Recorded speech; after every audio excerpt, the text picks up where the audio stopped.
ایک صحابی حضور کی خدمت میں حاضر ہوئے، عربی تھے، دیہات کے رہنے والے تھے۔ انہوں نے حضور کی بارگاہ میں ایک بات عرض کی کہ حضور اسلام کے حکام تو بہت سارے ہیں، آج بھی اگر آپ دیکھیں تو کتابیں بھری پڑی ہیں۔ پھر حضور ارشاد فرماتے تھے، صحابہ اس کو سنتے تھے، محفوظ کرتے تھے، آگے بیان فرماتے تھے۔ ان کا بہت سارے احکام ہیں اسلام کے، میں ایک دیہاتی شخص ہوں، مجھے کوئی ایک بات ارشاد کر دیجئے جو میرے لیے کافی ہو۔ تو آقا کریم نے اس شخص کو ایک بات ارشاد کی، فرمایا کہ ان تموتا ولسانک رطب من ذکر اللہ، تو اس حالت میں فوت ہو کہ تیری زبان اللہ کے ذکر سے تر ہو۔ 100 باتوں کی ایک بات ارشاد فرما دی، ان تموتا ولسانک رطب من ذکر اللہ، تو اس حالت میں انتقال کرے کہ تیری زبان اللہ کے ذکر سے تر ہو۔ میں اور آپ اپنی زندگی اس طرح سے گزاریں کہ موت اچانک آئے یا طبی موت آئے، جس حالت میں بھی ہمیں موت آئے تو ہماری زبان عادی ہو اللہ کے ذکر کی، ادھر سے سانس ٹوٹ رہی ہو اور ادھر لبوں پر اللہ کا نام جاری۔ جس شخص کا آخری کلمہ لا الہ الا اللہ ہوا، اللہ اس کو جنت میں داخل فرماتا ہے۔ اور کتنے خوش نصیب لوگ ہوتے ہیں کہ مرتے ہوئے جن کے لبوں پر اللہ کا باقاعدہ نام آتا ہے، اللہ کا ذکر ان کے لبوں کا وظیفہ ہوتا ہے۔ اور کچھ لوگ ان کو تلقین بھی کریں تو زبان پہ اللہ کا نام نہیں آ پاتا۔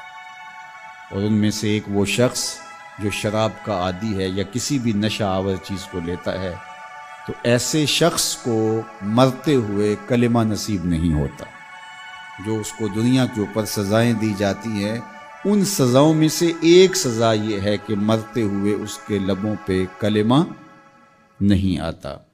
اور علماء نے یہ بھی لکھا ہے کہ جو بے نماز ہے، نماز نہیں پڑھتا، مرتے ہوئے اس کے لبوں پہ بھی کلمہ جاری نہیں ہوتا۔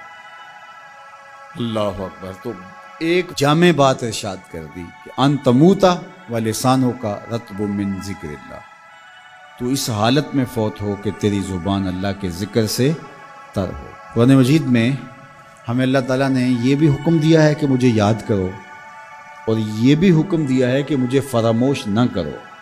وَلَا تَكُونُوا كَالَّذِينَ نَسُوا اللَّهَ فَأَنسَاهُمْ أَنفُسَهُمْ أُولَٰئِكَ هُمُ الْفَاسِقُونَ، ان لوگوں کی طرح نہ ہو جانا جنہوں نے اللہ کو فراموش کر دیا، اللہ کو بھول گئے۔ جب کوئی خدا کو بھول گیا تو خدا پھر اس کو فراموش کر دیتا ہے، اور اس کی سزا کیا ہے کہ وہ خود فراموشی کا شکار ہو جاتا ہے، وہ اپنے آپ سے بھی آگاہ نہیں رہتا۔ تو ہمیں جو حکم دیا گیا وہ ہے اللہ کو یاد کرنے کا۔ تو یاد کرنے کا ایک مفہوم یہ ہے کہ اللہ جل شانہ کی اطاعت کی جائے، اس کی فرما برداری کی جائے، اس کے احکام پر عمل پیرا ہوا جائے، نہ یہ ہے کہ اس کے احکام کو فراموش کر دیا جائے۔ یقول اللہ تبارک و تعالی، اللہ جل شانہ خود ارشاد فرماتا ہے، یہ حدیث قدسی ہے، فیما یروی عن ربہ، جو حضور اپنے رب سے روایت کرتے ہیں۔ اللہ جل شانہ کیا ارشاد فرماتا ہے، سنیے، انا عند ظن عبدی بی، میرا بندہ میرے بارے جو گمان کرتا ہے میں ایسے ہی معاملہ کرتا ہوں، یعنی بندے کو میرے سے جو گمان ہے تو میں اس کے مطابق معاملت فرماتا ہوں۔ وانا معہ اذا ذکرنی، اور جب وہ مجھے یاد کرتا ہے میں اس کے ساتھ ہی ہوتا ہوں۔ جب میرا بندہ مجھے یاد کرتا ہے تو میں اس کے ساتھ ہوتا ہوں۔ فَإِذَا ذَكَرَنِي فِي نَفْسِهِ ذَكَرْتُهُ فِي نَفْسِي، جب وہ مجھے اپنے دل میں یاد کرتا ہے تو میں بھی اسے اکیلے یاد کرتا ہوں۔ کتنی بڑی بات ہے کہ کسی کو رب یاد کرے، اللہ اکبر۔ کہا جب وہ اکیلے مجھے یاد کرتا ہے تو میں بھی اس کو اکیلے یاد کرتا ہوں۔